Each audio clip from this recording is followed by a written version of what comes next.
this video, we will go over the anatomy of a car. The following major systems are included in the vehicle: the body and frame, the engine, the transmission, suspension systems, wheels and tires, control systems, electrical systems. The engine subsystems and the climatic equipment are the only remaining pieces of equipment. Let's take a look at the car's major components and assemblies. It may appear complicated now, but we're gonna explore each system in greater detail.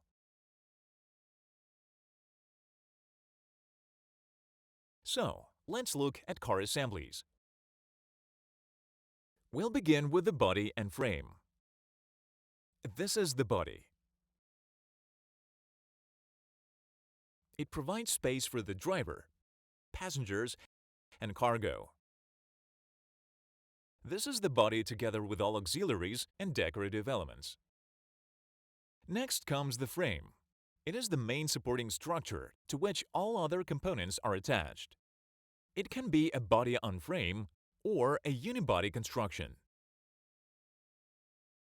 The unibody combines the function of the body and the frame. Most modern cars use this type of construction. Body-on-frame vehicles are much rarer and primarily comprise off-road SUVs. The next vehicle system is the engine. The engine is usually located in the front of the vehicle.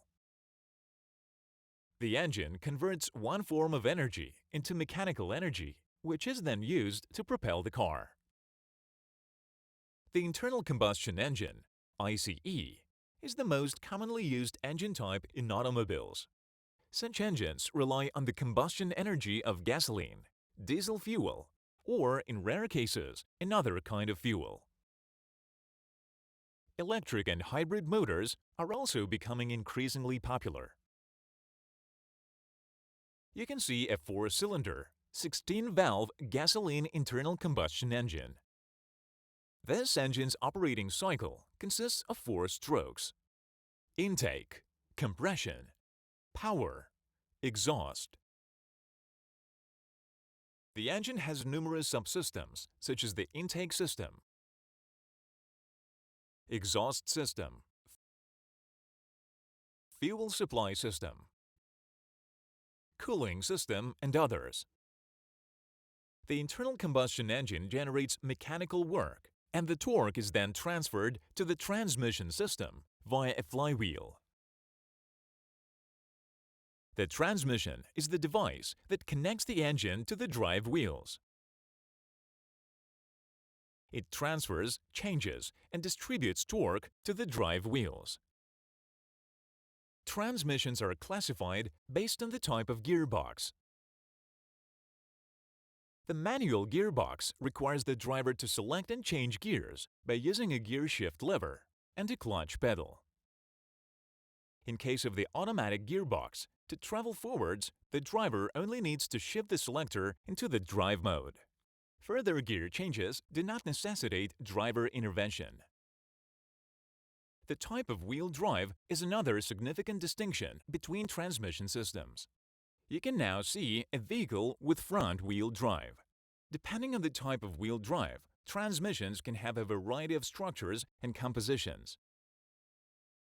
A front-wheel drive manual transmission includes the following components: the clutch, manual gearbox, final drive and differential, and axle shafts. The clutch, final drive, and differential are all contained within the same housing as the gearbox. Now we can see how the engine and the transmission interact. The combination of the engine and the transmission system is called the powertrain. Rear-wheel drive is another type of wheel drive. Such transmission also include a propeller shaft. The final drive and differential are located on the drive axle, outside the gearbox housing. And this is an all-wheel drive transmission. In this case, torque is supplied to both axles, full-time or on demand. Its components also include a transfer case, which can be installed in the same housing as the gearbox. The differential, final drive, and propeller shaft are duplicated on the driving axles. Let's return to the front-wheel drive transmission and move on to the next systems. The suspension system, wheels, and tires help a vehicle move along a road and receive and absorb the impact from various bumps, making driving safer and more comfortable. First, let's take a quick look at the wheels and tires.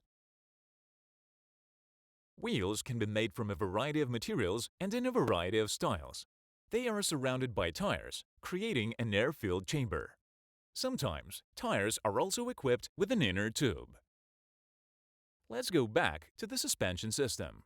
The suspension includes the wheel hub. This is a wheel hub mounted on a steering knuckle. The spring, a coil spring in our case. Shock absorbers. Suspension links, arms, and beams. This type of suspension has an arm control and a shock absorber that performs an additional function of the suspension arm. The anti-roll bar. The subframe and bushings.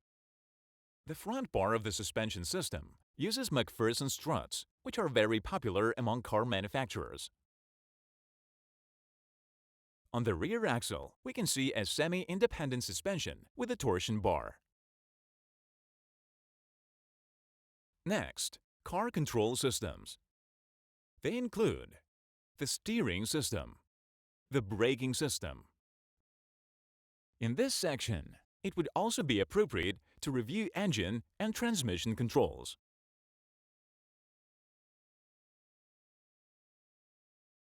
The steering system is required to change the direction of the car's movement.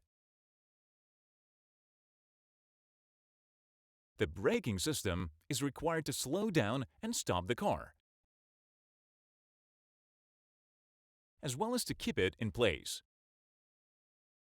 Engine control is used to alter the engine torque. This is an obsolete model with a mechanical throttle valve. Transmission control is required to temporarily disconnect the engine and the transmission and select the desired gear or the desired gearbox mode. Passing on to electrical equipment. Modern vehicles are inconceivable without electrical equipment. It stores, generates, transmits, and consumes electricity. An electrical equipment within a vehicle can be classified into a few categories: power sources, power consumers, electrical wiring, auxiliary elements. Power sources are the battery and the generator. Power consumers include various appliances that require electricity to operate, such as headlights, the starter motor, the engine control unit, and others. Electrical wiring connects various components of the electrical system. Auxiliary elements include relay and fuse boxes, as well as various buttons and switches. This concludes our review of the basic car components. If you want to learn more about the car's structure, see our next videos. Bye everyone!